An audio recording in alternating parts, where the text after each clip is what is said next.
Assalamualaikum warahmatullahi wabarakatuh. Pertama-tama marilah kita panjatkan puji dan syukur kehadirat Tuhan Yang Maha Esa, yang mana pada siang hari ini kita semua dapat berkumpul di ruangan ini, yaitu dalam kegiatan pada guru penggerak. Baiklah Bapak dan Ibu guru yang saya hormati, seperti yang sudah kita ketahui bahwa 2 minggu yang lalu Bapak Manulang sudah menyampaikan bahwa ada kegiatan pengimbasan pada guru penggerak pada kegiatan budaya positif. Nah, di sini saya harapkan kepada kita semua, apa yang sudah disampaikan oleh Bapak itu dan sudah dijelaskan, mudah-mudahan kita semua dapat memahami dan juga dapat melaksanakannya dengan baik. Mungkin hanya ini yang dapat saya sampaikan. Sekali lagi saya harapkan pada kita semua kita dapat melaksanakan apa yang sudah disampaikan oleh Bapak tersebut dengan baik, sehingga budaya positif yang sudah disampaikan dapat kita terapkan untuk kegiatan di sekolah kita. Demikian yang dapat saya sampaikan untuk kata pembuka, dan saya akhiri dengan Assalamualaikum warahmatullahi wabarakatuh.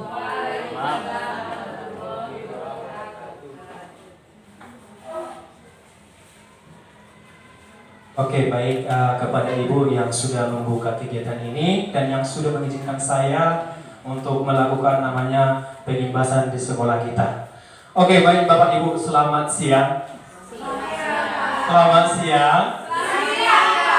Oke, baik, terima kasih Ibu-Ibu. Nah, ini adalah kegiatan ya namanya pengimbasan budaya positif. Nah, ini adalah kegiatan yang sudah kami dapatkan dari program guru penggerak, yang dimana kegiatan ini adalah apa yang sudah kami dapatkan harus berbagi dengan rekan guru. Artinya kami tidak mau hanya dapat sendiri, ya. Karena apa? Di sekolah ini kita ada beberapa guru, tentunya harus ada namanya kolaborasi. Kolaborasi itu untuk demi kebaikan anak didik kita.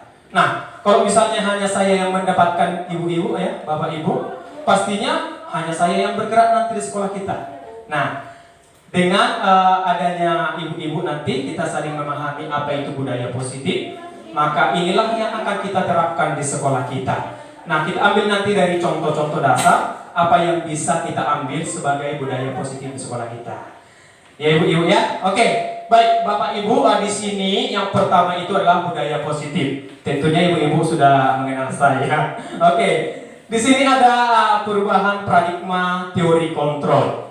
Nah, kenapa digunakan ini ibu-ibu? Yang biasanya kita lakukan di sekolah itu adalah ketika anak didik melanggar, kita coba introspeksi sambil berkaca apa yang sering kita lakukan ketika seorang peserta didik mengalami namanya ada kesalahan atau tidak mengerjakan tugas. Apa kira-kira yang kita lakukan? Nah, pastinya ada hukuman. Nah, di zaman sekarang hukuman secara fisik maupun verbal itu tidak diperbolehkan. Nah, bagaimana supaya kita bisa mengontrol anak didik? Nah, kita lihatlah di sini. Oke, perubahan paradigma teori kontrol. Yang pertama di sini adalah ilusi guru mengontrol murid. Nah, nanti ada pertanyaan ya di dalam diri kita, bagaimana cara kita mengontrol murid itu. Yang kedua, ilusi bahwa kritik dan membuat orang merasa bersalah dapat menguatkan karakter. Nah, tugas kita nanti adalah setelah kita memahami, tidak melakukan lagi namanya hukuman di sekolah, kita hanya memberikan ini supaya mereka sadar melalui apa? Nah, ada nanti ibu ya namanya segitiga restitusi, bagaimana melakukan supaya anak yang melakukan kesalahan mereka dapat memperbaiki dirinya sendiri. Tentunya ada nanti yang kita lakukan. Hal apa? 1, membuat keyakinan kelas. Nah, kalau di angkatan 1 sampai 4 dulu namanya kesepakatan kelas. Nah, di sini sudah berubah menjadi keyakinan. Kenapa berubah? Apa perbedaan keyakinan dengan kesepakatan? Nah, kalau dia kesepakatan hanya dibuat sepakat itu artinya hanya disepakati, belum tentu itu bisa dijalankan. Sedangkan kalau namanya keyakinan Nah, mereka sudah sama-sama meyakini bahwa kegiatan itu yang dibuat itu adalah bisa dilaksanakan ya. Nah, jadi mereka nanti hanya dapat ketika mereka melakukan kesalahan, kita hanya dapat memberikan apa? Apakah kembali dengan kehukuman? Nanti di hari kalian nanti. Oke, yang ketiga ada di sini ilusi bahwa semua penguatan positif efektif dan bermanfaat. Yang keempat, ilusi bahwa orang dewasa memiliki hak untuk memaksa. Nah, Bapak Ibu, yang pertama saya ingatkan kepada diri bukan hanya anak-anak bahwa orang itu sebenarnya tidak kita bisa paksakan. Nah, yang bisa itu adalah kita mengontrol diri kita sendiri. Nah, jadi Bapak Ibu, tugas kita sebagai guru di sini hanya menuntut anak didik bagaimana mereka supaya kembali ke kodrat zaman dan bagaimana supaya mereka dapat menerima atau mendapatkan hak yang seharusnya mereka miliki. Oke. Nah, beralih ke budaya positif ya. Beralih ke budaya positif. Nah, ini yang mau kita terapkan di sekolah kita ya, di UPTD SD Negeri 122377. Nah, kenapa harus menggunakan budaya positif? Nah, kita lihat dulu apa itu positif. Positif sangat mendukung terlaksananya pembelajaran yang kondusif. Ya, suasana positif yang akan membuat lingkungan belajar lebih menyenangkan, sehingga proses belajar dapat berjalan tanpa beban dan tanpa tekanan, melainkan kegiatan dan kesadaran dari dalam diri peserta didik. Suasana positif juga akan membentuk karakter positif peserta didik, sehingga akan menjadi budaya positif peserta didik akan budaya positif di lingkungan. Nah, nanti yang kita terapkan itu adalah keyakinan kelas. Setelah berhasil di keyakinan kelas, maka kita lakukan dengan keyakinan di lingkungan sekolah. Nah, coba saya tanya ibu-ibu, apa yang contoh sederhana keyakinan atau budaya positif yang sudah kita lakukan di sekolah kita? Contoh yang pertama adalah adanya ketika siswa masuk ke sekolah, ada namanya sapa dan salam. Nah, itu adalah salah satu budaya positif yang bisa mengubah. Nah, karakter yang kita didik di sini namanya ada sapa salam. Tentu saja itu akan dapat dilakukan di lingkungan masyarakat, bahkan di rumah. Contoh, ketika mereka mau berangkat ke sekolah, Ma atau Ayah, Ibu, Bunda, saya berangkat ke sekolah. Tentunya salam tangan dan cium. Nah, itu adalah salah satu budaya positif yang mendasar. Nah, yang mau kita kembangkan adalah budaya positif untuk lingkungan yang lebih besar adalah adanya namanya kebersihan lingkungan. Nah, sebagai yang sudah terpampang di sekolah kita, yaitu ada program dari pemerintah kita, yaitu wali kota, LISA, lihat sampah, buang. Nah, yang mau kita kembangkan, lihat sampah, buang. Lihat sampah, ambil ya. Maaf, lihat sampah, ambil. Apakah hanya lihat sampah, ambil? Nah, sekarang mau kita kembangkan, lihat sampah, ambil, dan vila. Ada pemilahan, artinya apa? Sampah organik dan anorganik. Nah, Bapak Ibu, kita sudah mengetahui apa itu organik dan anorganik, sampah organik dan anorganik. Nah, tentunya ini adalah untuk memperbaiki lingkungan. Kalau kita menyatukan sampah itu, ya kita tahu bagaimana sampah itu akan mana sampah yang susah terurai dan mana yang mudah terurai. Nah, ketika itu kita lakukan di dalam lingkungan kita, dalam waktu jangka panjang kita akan mengalami namanya masalah. Tidak sekarang yang kita alami, tapi ke depannya. Nggak kita, tapi ke anak cucu kita. Oke, baik ibu-ibu, di sini apa itu budaya positif? Nah, di sini adalah budaya positif adalah nilai atau keyakinan dari kebiasaan-kebiasaan di sekolah yang berpihak pada peserta didik, sehingga peserta didik menjadi pribadi yang bijaksana dan bertanggung jawab. Nah, kalau kita garisi Bapak Ibu ini bertanggung jawab, ini adalah salah satu yang sudah kita lakukan juga di dalam kelas kita.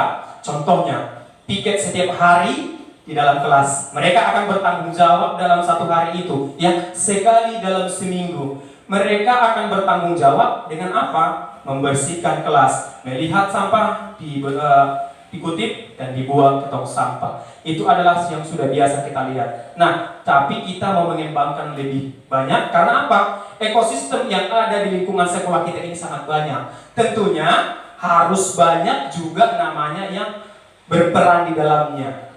Nah, apa bisa hanya seorang saja atau hanya kepala sekolah? Karena kita lihat hanya kepala sekolah yang ditakuti di sekolah. Ya udah kepala sekolah yang mengajar. Tidak.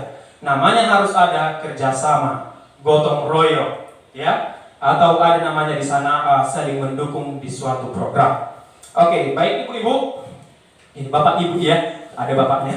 Oke, apa maksud disiplin? Nah, ini yang sering bahwa bertentangan di dalam kita mengajar. Nah, ibu-ibu, sebelum kita masuk ke dalam, menurut ibu apa yang ada di benak bapak ibu ketika berbicara tentang disiplin? Oke.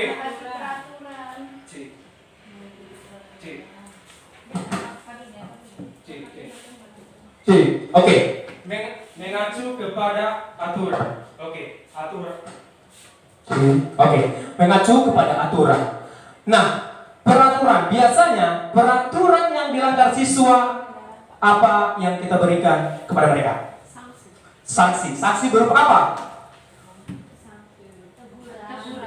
Teguran bagus. Hukuman yang mendasar ya. Paling sering kita jumpai adalah menghukum.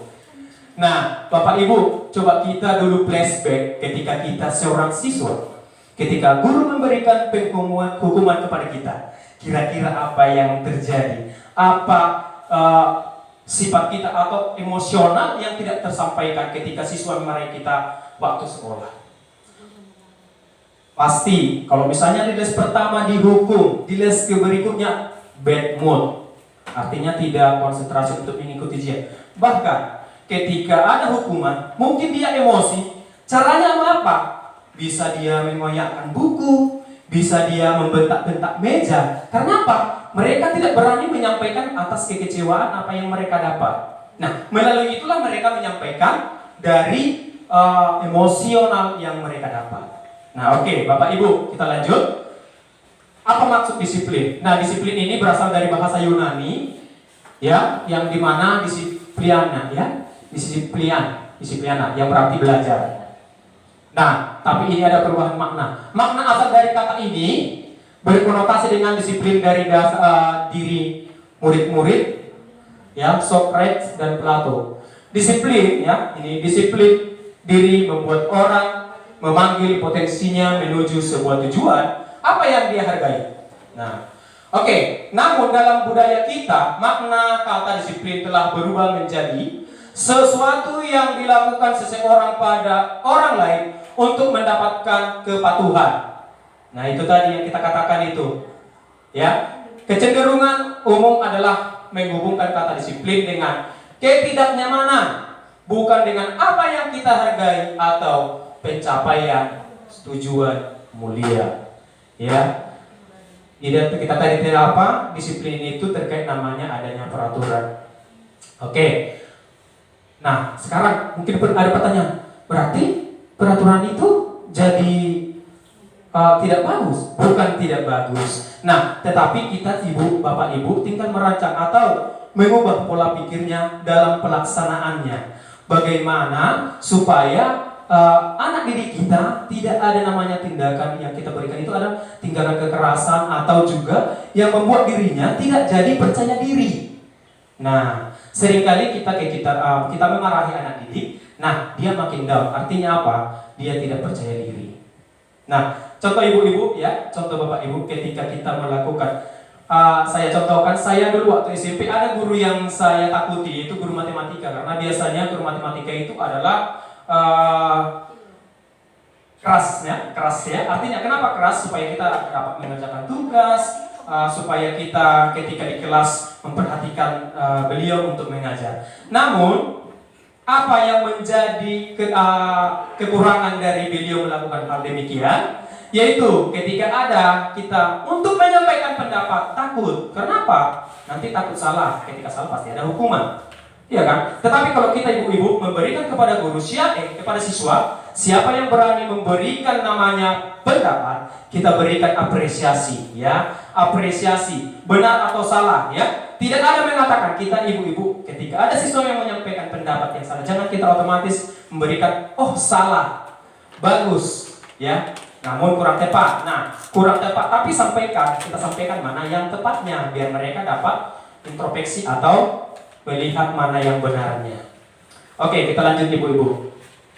Nah, Disiplin adalah kemampuan memerintah diri sendiri dalam mengontrol dan menguasai diri untuk memilih tindakan yang mengacu pada nilai-nilai yang kita hargai dengan penuh tanggung jawab tanpa terperintah orang lain. Nah, maka dapatlah dari pengertian disiplin ini adalah Anda tidak bisa mengontrol orang lain, namun Anda hanya bisa mengontrol diri Anda. Ya, berarti kembali kepada diri kita. Nah, bagaimana kepada anak? Kalau kita mengontrol anak, ya lebih dibetul kita. Sama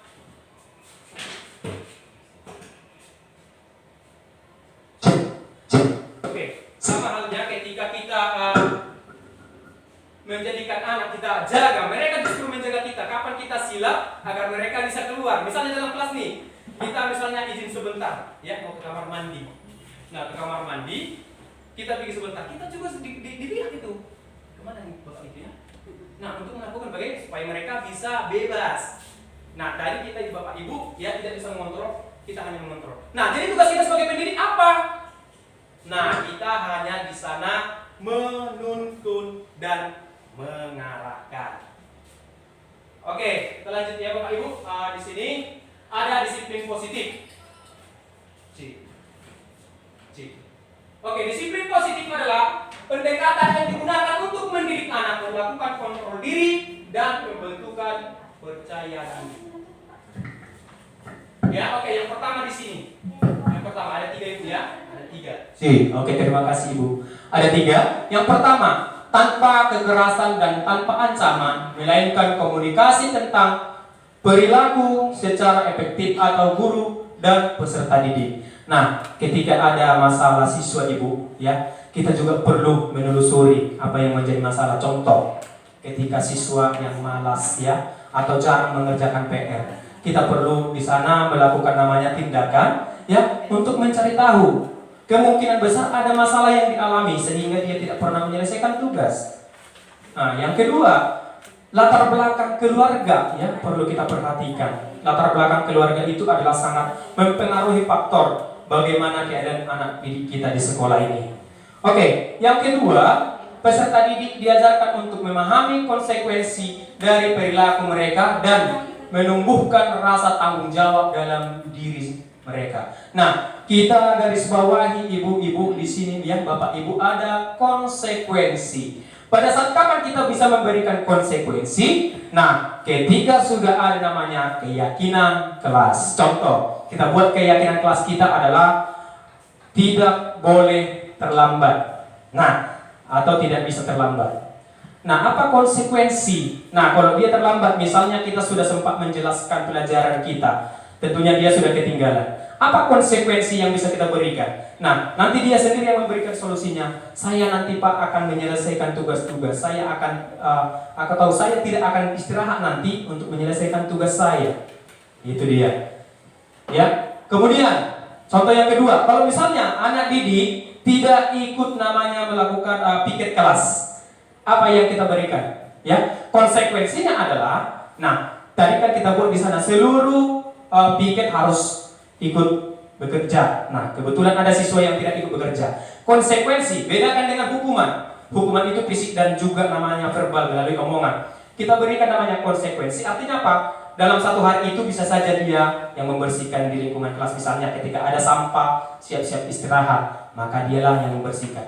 Itulah konsekuensi, bukan hukuman. Nah, konsekuensi berlaku ketika sudah ada namanya keyakinan kelas atau kesepakatan kelas. Oke.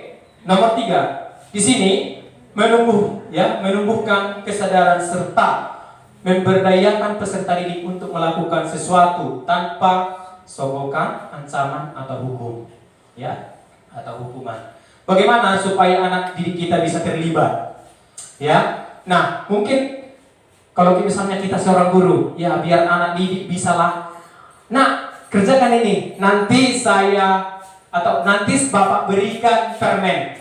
Itu adalah salah satu sudah termasuk dalam bentuk sogokan. Atau, nah, bantu Bapak kerjakan ini, nanti saya tambahin nilaimu. Nah, itu sudah termasuk sogokan, ya. Oke, yang kedua ada ancaman. Ancaman bagaimana? Kira-kira kata-kata yang berupa ancaman. kerjakan ini. Kalau tidak kamu kerjakan, nanti. Nah, itu ada kalimat, kerjakan ini. Kalau tidak kamu kerjakan, nanti. Itu sudah berupa ancaman. Nah, hukuman. Nah, ini yang sering kita alami. Ya, mungkin kita waktu juga sebagai peserta didik, hukuman ini sangat sering kita alami. Nah, adalah yang penggaris terbang, penghapus terbang, ya, bahkan itu pagar juga itu kena ke betis, ya. Nah, tapi ibu-ibu kita mau mengubah polanya, bagaimana supaya sistem kita tidak sama dengan sistem yang lama. Oke, disiplin positif akan melahirkan nilai-nilai kebajikan, yaitu profil pelajar Pancasila. Nah, ini sudah kita ketahui. Apa itu nilai-nilai dari profil pelajar Pancasila? Ada itu beriman, bertakwa kepada Tuhan Yang Maha Esa dan berakhlak mulia. Ada mandiri, ada namanya bernalar kritis, ada kreatif, bergotong royong, berkebinekaan global, ya, berkebinekaan global. Nah, ini sudah kita lakukan, bahkan lagu profil Pancasila sudah kita buat di sekolah, bahkan gerakan senamnya pun sudah ada. Oke. Nah, keyakinan kelas, ya, keyakinan kelas.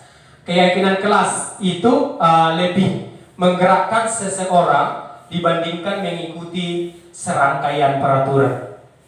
Nah, apa kiranya perbedaan dia peraturan dengan keyakinan? Nah, kalau peraturan bisa saja kita buat sendiri. Nah, contoh, kita buat di sana peraturan sekolah bahwa anak didik tidak boleh menggunakan sepatu putih. Titik, itu tidak bisa lagi. Nah, kalau keyakinan kelas itu adalah berdasarkan daripada peserta didik, mereka yang menyampaikan. Nah, kita tinggal memberikan, kita juga bisa memberikan, dan kita yang menata kalimat-kalimat apa yang cocok. Ya, artinya keyakinan kelas itu adalah berdasarkan kesepakatan daripada anak-anak. Karena apa? Ya, mereka yang membuat, harus mereka juga yang melaksanakan. Oke, nah contoh keyakinan kelas, hormat, bekerja, diterima dan dihargai. Nah, kenapa dibuat seperti ini? Bapak Ibu, untuk keyakinan kelas, ya, kita harus membuat namanya kalimat-kalimat positifnya daripada keyakinan yang sudah disampaikan anak-anak, ya. Biasanya yang kita lakukan, sudah ada beberapa kelas kita yang sudah membuat masih kesepakatan kelas. Nah, biasanya kita buat kesepakatan kelas anak-anak untuk menempelkan di depan. Nah, pastinya mereka hanya menuliskan disiplin, misalnya tidak terlambat. Nah, maka tugas kita sebagai guru adalah memberikan kalimat-kalimat positif yang dapat mereka terima. Nah, di sini ada kalimatnya, ya. Kami meyakini bahwa sangat penting untuk menghormati semua orang dan barang milik orang lain. Ya, menghargai. Misalnya kalau ada barang orang lain tidak bisa diambil. Yang kedua, kami meyakini bahwa sangat penting untuk mengerjakan segala pekerjaan atau mengikuti kegiatan yang telah ditugaskan. Dan yang terakhir di sini, kami meyakini bahwa sangat penting untuk merasa diterima pada suatu kelompok dan saling menghargai satu dengan yang lain. Nah, nanti kan misalnya di keyakinan kelas bisa di sana saling menghormati. Nah, ketika mereka menyampaikan pendapat, ya dipersilahkan, ya dipersilahkan. Oke, tinggal sedikit lagi di sana. 5 kebutuhan dasar manusia. Nah, tapi sebelum ke sini, Bapak Ibu, saya terlebih dahulu menampilkan sebuah video. Nah, mungkin video ini sudah biasa kita lihat, tapi sangat banyak makna yang kita peroleh dari video ini nanti.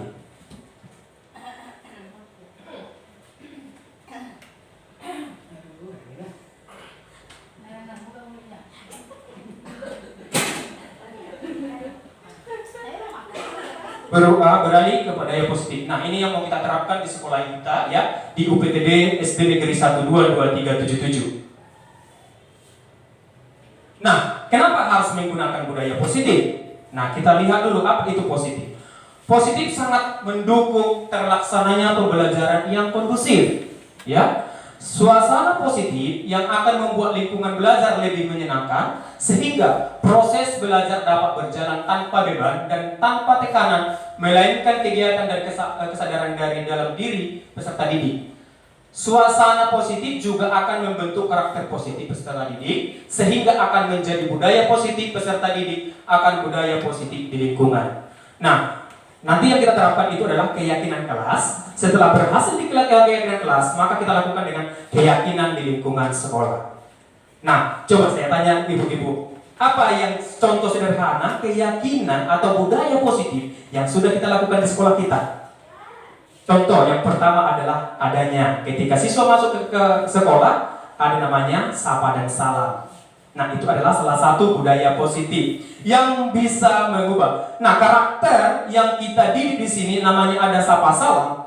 Tentu saja itu akan dapat dilakukan di lingkungan masyarakat, bahkan di rumah. Contoh, ketika mereka mau berangkat ke sekolah, Ma atau Ayah, Ibu, Bunda, saya berangkat ke sekolah. Tentunya salam tangan dan cium. Nah, itu adalah salah satu budaya positif yang mendasar. Nah, yang mau kita kembangkan adalah budaya positif untuk lingkungan yang lebih besar adalah adanya namanya kebersihan lingkungan. Nah, sebagai yang sudah terpampang di sekolah kita, yaitu ada program dari pemerintah kita, yaitu wali kota, LISA, lihat sampah, buang. Nah, yang mau kita kembangkan, lihat sampah, buang. Lihat sampah, ambil ya. Maaf, lihat sampah, ambil. Apakah hanya lihat sampah, ambil? Nah, sekarang mau kita kembangkan, lihat sampah, ambil, dan vila. Ada pemilahan, artinya apa?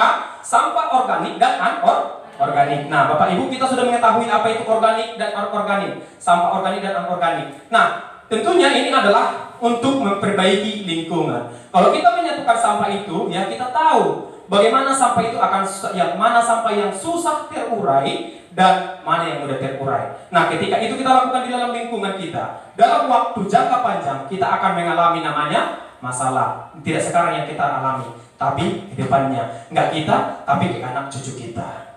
Oke, baik ibu-ibu, di sini apa itu budaya positif? Nah, di sini adalah budaya positif adalah nilai atau keyakinan dari kebiasaan-kebiasaan di sekolah yang berpihak pada peserta didik, sehingga peserta didik menjadi pribadi yang bijaksana dan bertanggung jawab. Nah, kalau kita garisi Bapak Ibu Inu, bertanggung jawab. Ini adalah salah satu yang sudah kita lakukan juga di dalam kelas kita. Contohnya, piket setiap hari di dalam kelas. Mereka akan bertanggung jawab dalam satu hari itu, ya, sekali dalam seminggu. Mereka akan bertanggung jawab dengan apa? Membersihkan kelas, melihat sampah dikutip dan dibuang ke tong sampah. Itu adalah yang sudah biasa kita lihat. Nah, tapi kita mau mengembangkan lebih banyak karena apa? Ekosistem yang ada di lingkungan sekolah kita ini sangat banyak. Tentunya harus banyak juga namanya yang berperan di dalamnya.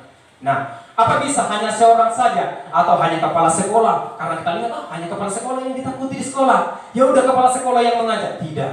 Namanya harus ada kerjasama, gotong royong, ya. Atau ada namanya di sana saling mendukung di suatu program. Oke, baik ibu-ibu. Ini bapak ibu ya, ada bapaknya. Oke, apa maksud disiplin? Nah, ini yang sering bahwa bertentangan di dalam kita mengajar. Nah, ibu-ibu, sebelum kita masuk ke dalam, menurut ibu apa yang ada di benak bapak ibu ketika berbicara tentang disiplin? Oke.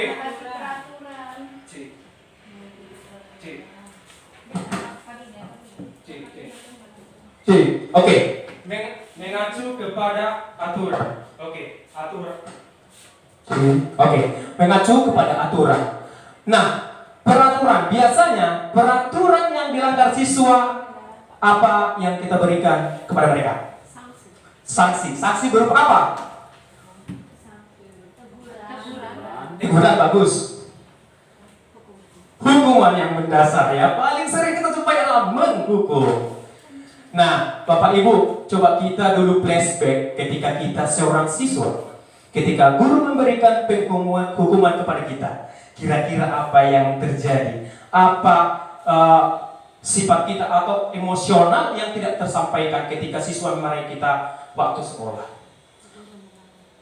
Pasti, kalau misalnya di les pertama dihukum, di les berikutnya bad mood, artinya tidak konsentrasi untuk mengikuti ujian. Bahkan ketika ada hukuman, mungkin dia emosi. Caranya apa? Bisa dia mengoyakkan buku, bisa dia membentak-bentak meja. Karena apa? Mereka tidak berani menyampaikan atas kekecewaan apa yang mereka dapat. Nah, melalui itulah mereka menyampaikan dari emosional yang mereka dapat. Nah, oke, Bapak Ibu, kita lanjut. Apa maksud disiplin? Nah, disiplin ini berasal dari bahasa Yunani, ya, yang dimana disipliana, ya, disipliana, yang berarti belajar. Nah, tapi ini ada perubahan makna. Makna asal dari kata ini berkonotasi dengan disiplin dari diri murid-murid, ya, Socrates dan Plato. Disiplin, ya, ini disiplin diri membuat orang memanggil potensinya menuju sebuah tujuan apa yang dia hargai. Nah, oke. Namun dalam budaya kita, makna kata disiplin telah berubah menjadi sesuatu yang dilakukan seseorang pada orang lain untuk mendapatkan kepatuhan. Nah, itu tadi yang kita katakan itu, ya. Kecenderungan umum adalah menghubungkan kata disiplin dengan ketidaknyamanan, bukan dengan apa yang kita hargai atau pencapaian tujuan mulia. Ya, kita tadi tidak apa? Disiplin itu terkait namanya adanya peraturan. Oke. Nah, sekarang mungkin ada pertanyaan. Berarti peraturan itu jadi tidak bagus? Bukan tidak bagus. Nah, tetapi kita Bapak Ibu tinggal merancang atau mengubah pola pikirnya dalam pelaksanaannya. Bagaimana supaya anak didik kita tidak ada namanya tindakan yang kita berikan itu adalah tindakan kekerasan atau juga yang membuat dirinya tidak jadi percaya diri. Nah, seringkali kita memarahi anak didik. Nah, dia makin down. Artinya apa? Dia tidak percaya diri. Nah, contoh ibu-ibu, ya, contoh bapak ibu ketika kita melakukan saya contohkan, saya dulu waktu SMP ada guru yang saya takuti, itu guru matematika, karena biasanya guru matematika itu adalah keras ya. Artinya kenapa keras? Supaya kita dapat mengerjakan tugas, supaya kita ketika di kelas memperhatikan beliau untuk mengajar. Namun apa yang menjadi kekurangan dari beliau melakukan hal demikian? Yaitu ketika ada kita untuk menyampaikan pendapat takut. Kenapa? Nanti takut salah. Ketika salah pasti ada hukuman. Iya kan? Tetapi kalau kita ibu-ibu memberikan kepada guru kepada siswa, siapa yang berani memberikan namanya pendapat, kita berikan apresiasi, ya. Apresiasi, benar atau salah, ya. Tidak ada mengatakan kita ibu-ibu ketika ada siswa yang menyampaikan pendapat yang salah, jangan kita otomatis memberikan salah. Bagus, ya. Namun kurang tepat. Nah, kurang tepat tapi kita sampaikan mana yang tepatnya biar mereka dapat introspeksi atau melihat mana yang benarnya. Oke, kita lanjut ibu-ibu. Nah, disiplin adalah kemampuan memerintah diri sendiri dalam mengontrol dan menguasai diri untuk memilih tindakan yang mengacu pada nilai-nilai yang kita hargai dengan penuh tanggung jawab tanpa terperintah orang lain. Nah, maka dapatlah dari pengertian disiplin ini adalah Anda tidak bisa mengontrol orang lain, namun Anda hanya bisa mengontrol diri Anda. Ya, berarti kembali kepada diri kita. Nah, bagaimana kepada anak? Kalau kita mengontrol anak, ya, lebih dikontrol kita. Sama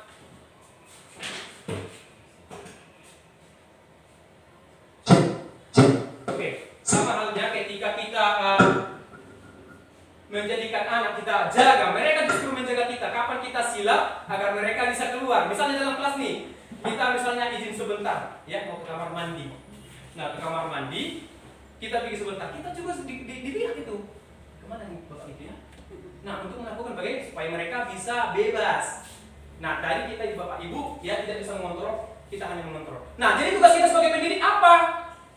Nah, kita hanya di sana menuntun dan mengarahkan. Oke, kita lanjut ya Bapak Ibu. Di sini ada disiplin positif. Oke, disiplin positif adalah pendekatan yang digunakan untuk mendidik anak melakukan kontrol diri dan pembentukan percaya diri. Ya, oke, yang pertama di sini. Yang pertama ada 3 Ibu, ya. Oke, terima kasih Ibu. Ada 3. Yang pertama, tanpa kekerasan dan tanpa ancaman, melainkan komunikasi tentang perilaku secara efektif atau guru dan peserta didik. Nah, ketika ada masalah siswa Ibu, ya, kita juga perlu menelusuri apa yang menjadi masalah. Contoh, ketika siswa yang malas ya atau jarang mengerjakan PR. Kita perlu di sana melakukan namanya tindakan ya untuk mencari tahu.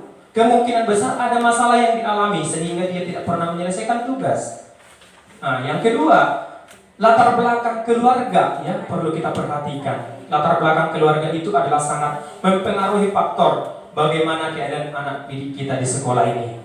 Oke, yang kedua, peserta didik diajarkan untuk memahami konsekuensi dari perilaku mereka dan menumbuhkan rasa tanggung jawab dalam diri mereka. Nah, kita garis bawahi ibu-ibu di sini ya, Bapak Ibu, ada konsekuensi. Pada saat kapan kita bisa memberikan konsekuensi? Nah, ketika sudah ada namanya keyakinan kelas. Contoh, kita buat keyakinan kelas kita adalah tidak boleh terlambat. Nah, atau tidak bisa terlambat.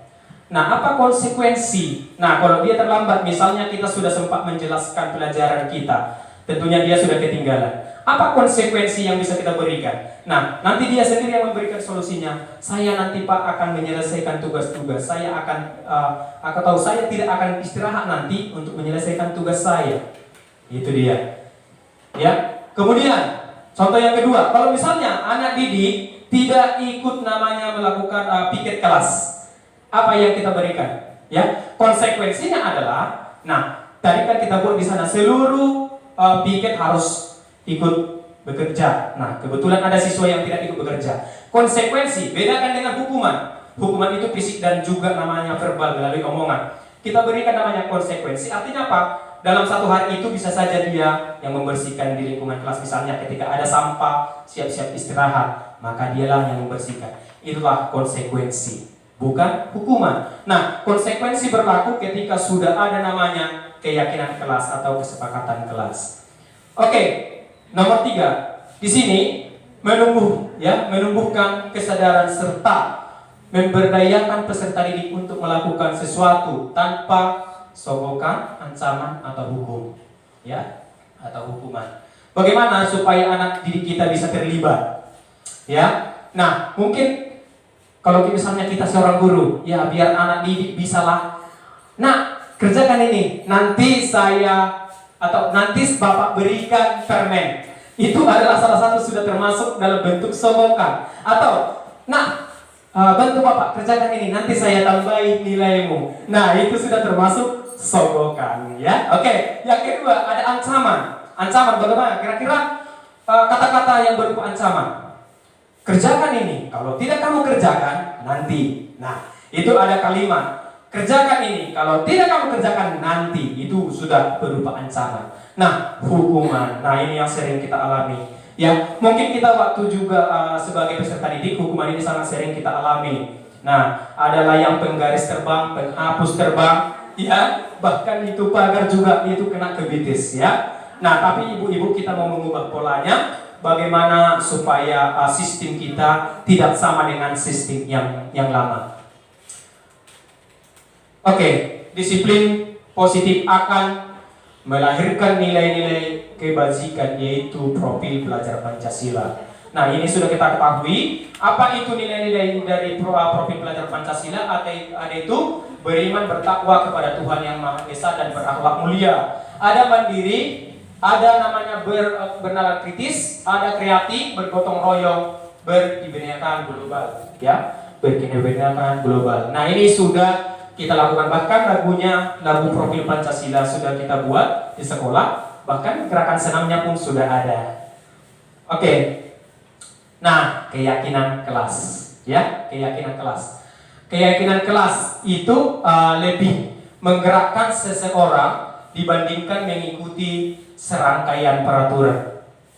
Nah, apa kiranya perbedaan dia peraturan dengan keyakinan? Nah, kalau peraturan bisa saja kita buat sendiri. Nah, contoh, kita buat di sana peraturan sekolah bahwa anak didik tidak boleh menggunakan sepatu putih. Titik, itu tidak bisa lagi. Nah, kalau keyakinan kelas itu adalah berdasarkan daripada peserta didik. Mereka yang menyampaikan. Nah, kita tinggal memberikan. Kita juga bisa memberikan dan kita yang menata kalimat-kalimat apa yang cocok.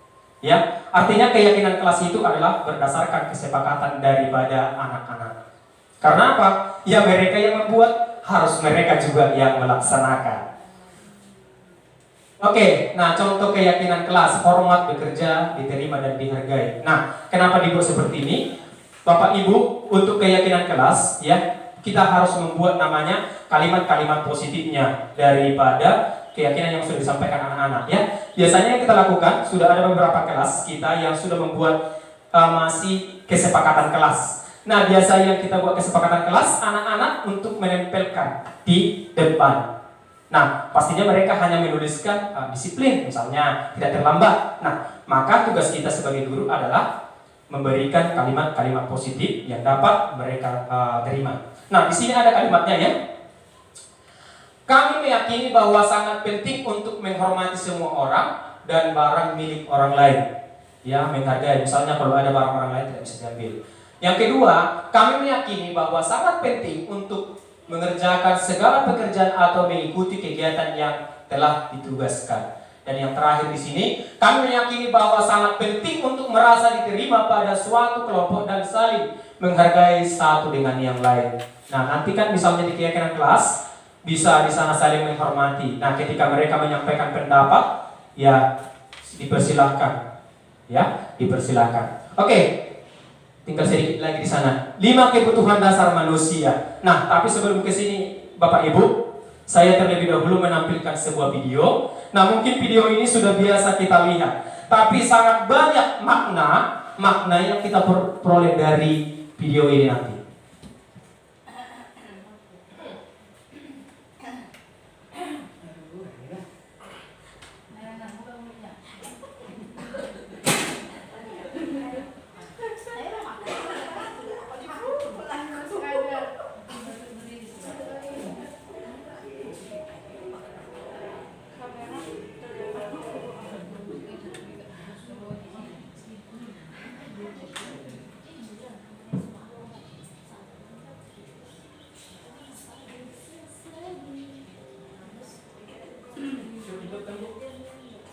Oke, Bapak Ibu. Nah, kita sambil melihat video ini, coba kita bawakan ke dalam diri kita bagaimana kita seorang guru, ya, seorang guru di dalam kelas. Artinya kita sambil melihat, sambil bahasa matanya rimani apa yang sudah kita lakukan.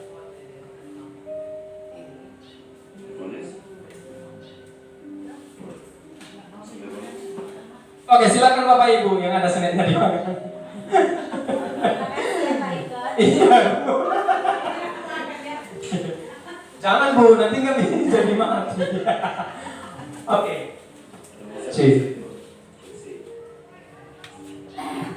Bagi videonya ya. Boleh Bu, boleh.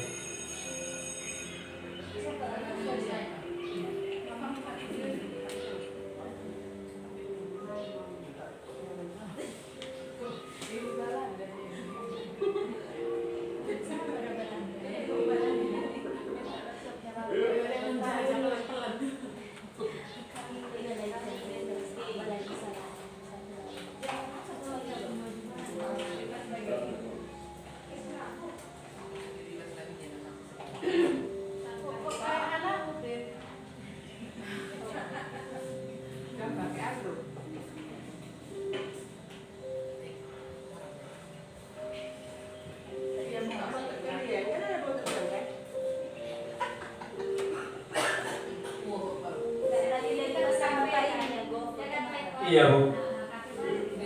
Mana ya?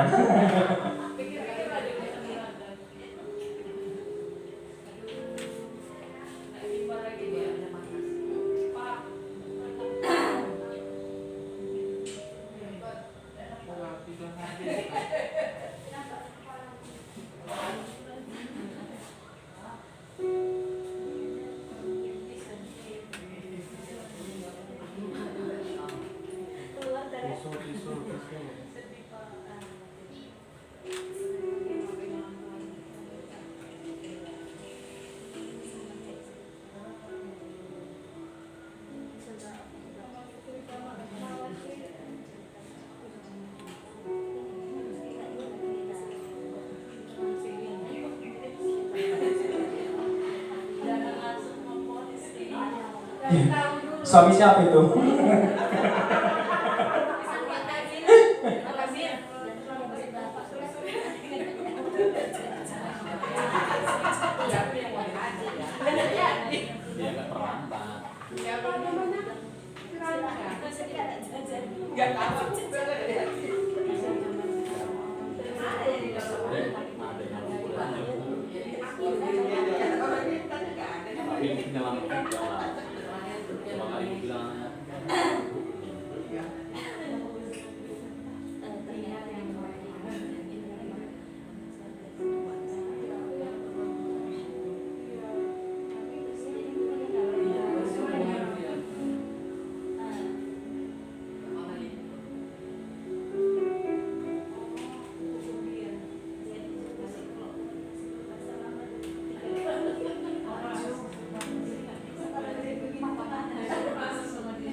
Oke, baik. Terima kasih Ibu.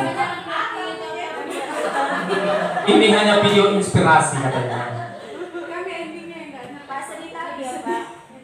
Iya, Bu. Ada yang enggak tidak jadi. Enggak ada translate di akhir tadi. Pesan moralnya. Dari Turki itu Kapadokia. Oke. Baik, Bapak Ibu, dari video yang sudah kita lihat bersama, kira-kira ada yang bisa memberikan tanggapan dari video itu?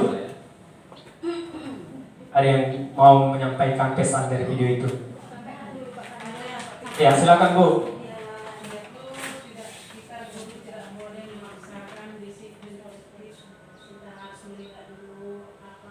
Sebenarnya dia itu terlambat gara-gara apa? Kebetulan kan gurunya melihat keadaan dia, terakhirnya gurunya kan sadar apa membuat dia nggak disiplin. Oke, baik, terima kasih Bu Purba. Ada yang lain mau menambah yang lain? Ada yang lain? Oke, baik. Bapak Ibu, dari video yang kita lihat, kita sekarang berintrospeksi nih sekarang. Nah, tapi dari isi video itu, nah coba kita kaitkan ke dalam diri kita. Di situ si orang guru, ya, mungkin mereka sudah memberikan namanya kesepakatan kelas, kemungkinan, ya tidak bisa terlambat. Tapi di sana belum memahami apa itu hukuman dan konsekuensi. Nah, di sana kenapa guru melakukan hukuman tanpa melihat atau memberikan atau menelusuri keadaan siswa dan bahkan bertanya sekalipun kepada siswa yang mengakibatkan dia terlambat itu tidak ada. Nah, artinya apa? Guru sendiri yang melakukan tindakan tanpa ada namanya konfirmasi. Nah, yang mau kita ambil Bapak Ibu di lingkungan kita, jangan lagi kita temui yang seperti ini. Kita telusuri dulu anak didik kita, ya, sebelum memberikan namanya konsekuensi, ya, tidak hukuman lagi, konsekuensi. Nah, di sini ada 5 kebutuhan dasar manusia, ya. Manusia berhak, ya, mendapatkan kebutuhan. Ada apa itu? Makan, lingkungan tempat tinggal, ya, pakaian. Kasih sayang, semua ingin disayangi. Yang ketiga ada kebutuhan pengakuan atas kemampuan, artinya membutuhkan pujian. Yang keempat kebebasan. Ya, kebebasan, ingin bebas, tidak ada dijajah. Nah, yang mau kita terapkan juga adalah memberikan kebebasan kepada anak didik. Bukan berarti memberikan kebebasan bebas melakukan sesuatu apapun, tetap dalam pemantauan atau bimbingan daripada kita. Nah, yang terakhir adalah kesenangan. Ya, mereka juga berhak mendapatkan namanya kesenangan. Oke, nah 5 posisi kontrol. Itu tadi ada, ya, 5 posisi kontrol. Yang pertama penghukum, yang kedua pembuat rasa bersalah, yang ketiga sebagai teman, yang keempat pemantau, dan yang terakhir nanti adalah manajer. Nah, kira-kira yang seperti apa penghukum? Mari kita lihat bersama. Nah, di sana yang pertama, ya, 5 posisi kontrol itu yang pertama penghukum. Seorang penghukum bisa menggunakan hukuman fisik maupun verbal. Orang-orang yang menjalankan posisi penghukum senantiasa mengatakan bahwa sekolah memerlukan sistem atau alat yang dapat lebih menekan murid-murid lebih dalam lagi. Guru-guru yang menerapkan posisi penghukum akan berkata, nah ini yang sering kalimat-kalimat muncul. Penghukum ini selain daripada fisik ada verbal. Patuhi aturan saya atau awas. Nah ini mengancam. Kamu selalu saja terlambat. Ini merupakan kata-kata yang kamu selalu saja terlambat. Sama seperti tadi mungkin, ya, yang disampaikan guru yang dalam video. Selalu, pasti selalu yang terakhir selesai. Pernah nggak kita lakukan kepada anak didik? Pernah kita sampaikan? Tidak, ya? Wah, mudah-mudahan, ya, sampai seterusnya kita lakukan seperti itu. Oke, nah di sini guru seperti ini senantiasa percaya hanya ada satu cara agar pembelajaran bisa berhasil, yaitu cara dia. Gak boleh nggak, harus caraku. Gitu, ya. Oke, di sini penghukum nada suara tinggi, bahasa tubuh, mata melotot dan jari menunjuk-nunjuk menghardik, ya. Terlambat lagi, pasti terlambat lagi. Selalu datang terlambat. Kapan bisa datang tepat waktu? Nah, tanyakan kepada diri Anda, bagaimana perasaan murid bila guru berbicara seperti itu pada saat murid datang terlambat, pastinya akan kesal ya Bu ya. Perasaan anak didik itu pasti kesal. Ya, mungkin saja masih sekali terlambat langsung kita ponis. Nah, justru dia di sana akan bertindak yang jauh dari apa yang kita pikirkan nantinya kalau kita melakukan seperti itu. Oke, yang kedua di sana pembuat merasa bersalah, ya. Pada posisi ini biasanya guru akan berusaha lebih lembut. Pembuatan rasa bersalah akan menggunakan keheningan yang membuat orang lain merasa tidak nyaman, bersalah atau rendah diri. Kata-kata yang keluar dengan lembut akan seperti ini. Ibu sangat kecewa sekali dengan kamu. Ya. Berapa kali Bapak harus memberitahu kamu ya? Atau berapa kali Bapak harus memberitahu kamu ya? Nah, itu terjadi keras. Ya, apa? Di sini dikatakan kita dengan mengatakan yang halus ya. Bagaimana ya? Berapa kali Bapak harus memberitahu kamu ya? Nah, siswa itu nanti akan merenung dan dia akan tumbuh dalam dirinya merasa bersalah. Nah, dan yang ketiga, bagaimana coba kalau orang tua kamu tahu kamu berbuat begini? Nah, pasti menyesal ya. Oke, di posisi ini murid akan memilih penilaian diri yang buruk tentang diri mereka. Murid merasa tidak berharga dan telah mengecewakan orang-orang disayanginya. Pembuat merasa bersalah, nada suara melemas, halus, sedih. Bahasa tubuh merapat pada anak dan lesu, ya. Oke, di sini ada Adi, kamu ini bagaimana ya? Nah, ini udah kasar ya. Berarti Adi, kamu bagaimana ya? Nah, gitu ya. Kamu sudah berjanji dengan ibu tidak akan terlambat lagi. Kamu kenapa ya senang sekali mengecewakan ibu? Ibu benar-benar kecewa sekali. Nah, bagaimana perasaan? Cocok ya? Oke, bagaimana yang cocok? Coba bacakan Bu, yang mana cocok? Oke, baik. Nah, kalau seperti ini Bapak Ibu yang kita sampaikan kepada anak-anak, mereka ya pasti senang ketika ada pun kesalahan mereka tidak akan takut. Nah, di samping kesalahan, ketika kita juga mengajar, ada pendapat yang disampaikan, pastinya mereka akan mau. Ya. Oke, yang ketiga ada di sana teman. Nah, guru pada posisi ini tidak ya akan menyakiti murid, namun akan tetap berupaya mengontrol murid melalui persuasi. Posisi teman pada guru bisa negatif ataupun positif. Positif di sini berupa hubungan baik yang terjadi antara guru dan murid. Guru di posisi teman menggunakan hubungan baik dan humor atau mempengaruhi seseorang. Mereka akan berkata. Nah, oke, yang negatifnya bagaimana? Kalau kita menganggap siswa teman, pasti ada negatifnya. Sekali kita tidak ada ini, kecewa untuk selamanya. Itu dia negatifnya. Oke, di sini ada kata-katanya.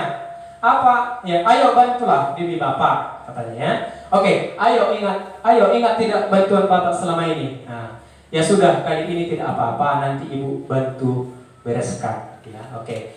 Nah, ini hal negatifnya. Oke, kita langsung lanjut aja. Ada pemantau. Nah, memantau berarti mengawasi, ya. Mengawasi. Pada saat kita mengawasi, kita bertanggung jawab atas perilaku orang-orang yang kita awasi. Posisi pemantau berdasarkan pada peraturan-peraturan dan konsekuensi. Nah, kata-katanya nanti di sini peraturannya apa? Nah, artinya kita ketika ada siswa yang melanggar dari keyakinan kita itu, kita tanyakan kepada mereka, apa yang sudah kita sepakati? Apa yang mana kamu langgar? Nah, apa kira-kira konsekuensinya gitu ya? Kita memantau. Oke, yang kelima, yang terakhir, manajer ya. Manajer posisi di mana guru berbuat sesuatu bersama dengan murid, memperbaiki murid ya, mempertanggungjawabkan perilakunya ya. Nah, di sini ada kata-katanya, apa yang kita yakini. Nah, ini kembali juga ke keyakinan kelas, apa kamu meyakininya? Nah, gitu ya. Oke, langsung saja, ini ada restitusi. Nah, segitiga restitusi ini Bapak Ibu adalah kegunaannya agar kesalahan siswa, ya kesalahan yang ada pada siswa, mereka yang mencari solusi ya dari masalahnya itu ya tanpa ada timbul secara paksaan. Nah, dari diri mereka. Oke, restitusi merupakan proses menciptakan kondisi bagi murid untuk memperbaiki kesalahan mereka sehingga mereka bisa kembali kepada kelompok mereka dengan karakter yang lebih kuat. Segitiga restitusi merupakan tahapan tindakan yang dilakukan guru yang bertujuan agar peserta didik dapat mencari solusi untuk masalahnya, dapat berpikir tentang orang seperti apa yang mereka inginkan atau bagaimana mereka harus memperlakukan orang lain, menjadi lebih memiliki tujuan, disiplin positif dan memuliakan dirinya setelah berbuat salah, serta menjadi orang yang menghargai nilai kebajikan yang mereka percayai. Nah, langkah-langkah tindakan restitusi itu ada yang pertama menstabilkan identitas, yang kedua validasi tindakan yang salah, dan yang terakhir nanti keyakinan kelas. Nah, menstabilkan identitas itu mengubah identitas anak dari orang yang gagal, ya, karena melakukan kesalahan menjadi orang yang sukses. Nah, di sini ada berbuat salah itu tidak apa-apa. Tidak ada manusia yang sempurna. Saya juga pernah melakukan kesalahan seperti itu. Nah, artinya anak didik tidak down, ya. Oke, validasi tindakan yang salah. Semua tindakan manusia baik atau buruk posisi memiliki maksud dan tujuan tertentu. Padahal kamu bisa melakukan yang lebih buruk dari ini, ya, katanya, ya. Oke, kamu pasti punya alasan mengapa melakukan hal itu. Ada namanya konfirmasi. Nah, kemudian keyakinan kelas. Anak akan siap untuk dihubungkan dengan nilai-nilai yang ada, yang dipercayai, ya, yang nilai-nilai yang dia percayai, dan berpindah menjadi orang yang dia inginkan. Apa yang kita percayai sebagai keyakinan kelas atau keluarga? Nah, ini dia. Apa nilai-nilai umum yang kita lakukan atau kita sepakati? Ini namanya memberikan untuk konsekuensi. Oke, Bapak Ibu, demikian dari isi dari pesan penyampaian saya, dan inilah yang saya dapatkan di program Guru Penggerak. Nah, saya berikan kesempatan Bapak Ibu apabila ada yang mau bertanya dari yang sudah saya sampaikan. Oke, silakan Bu. Bolehkah kita memaksa disiplin positif terhadap orang lain? Oke, baik, terima kasih Bu. Namanya disiplin positif, lebih mengarah ke positif, pasti bisa Bu. Ya, bedakan disiplin dengan disiplin positif. Nah, kita selama ini Ibu, yang kita pikirkan disiplin itu adalah adanya peraturan, dan peraturan itu harus ditaati tanpa ada namanya keyakinan kelas.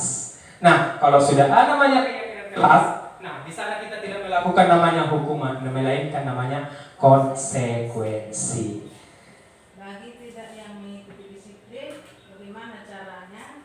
Oke, caranya kita tanyakan lagi, kan di keyakinan kelas itu kan apa? Kalau misalnya tidak melanggar, tidak menggunakan sepatu hitam. Nah, nanti kan di keyakinan kelas itu, ketika sudah kita membuat keyakinan kelas, ada konsekuensi yang akan dilakukan ketika melanggar itu. Misalnya, kalau kita bilang konsekuensi nanti membuka sepatunya dan kaki ayam selama les pelajaran itu. Nah, konsekuensi yang kita berikan adalah buka sepatu dengan selama pembelajaran 2 les misalnya. Nah, tidak ada hukuman fisik, gitu Ibu.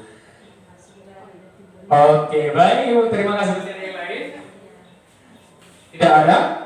Oke, baik, kalau tidak ada, terima kasih Bapak Ibu atas waktunya yang sudah diberikan kepada saya. Mudah-mudahan apa yang saya sampaikan, apa yang saya dapat, itu juga yang Ibu dapatkan, sehingga kita sama-sama berkolaborasi untuk mengembangkan mutu pendidikan di sekolah kita ini menjadi siswa yang bertanggung jawab, disiplin, dan bisa bermanfaat di lingkungan sekolah dan juga keluarganya. Sekian dan terima kasih. Horas.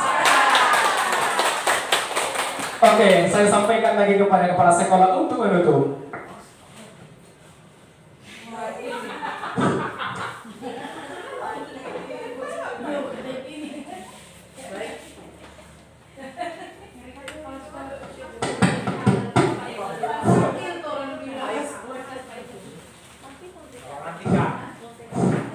Baik Bapak dan Ibu, seperti yang sudah tadi disampaikan oleh Bapak Manulang, sudah banyak yang diberikan kepada kita semua.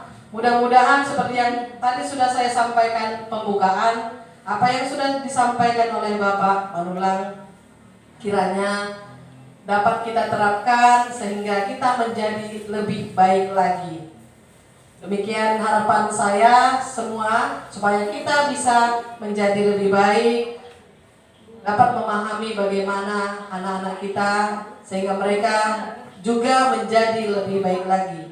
Terima kasih atas penyampaian yang disampaikan oleh Bapak Manulang sehingga kita semua dapat mengetahui pembelajaran yang baru kita kenal. Mudah-mudahan kedepannya kita semua bisa dapat mengikuti apa yang sudah disampaikan oleh Bapak tersebut.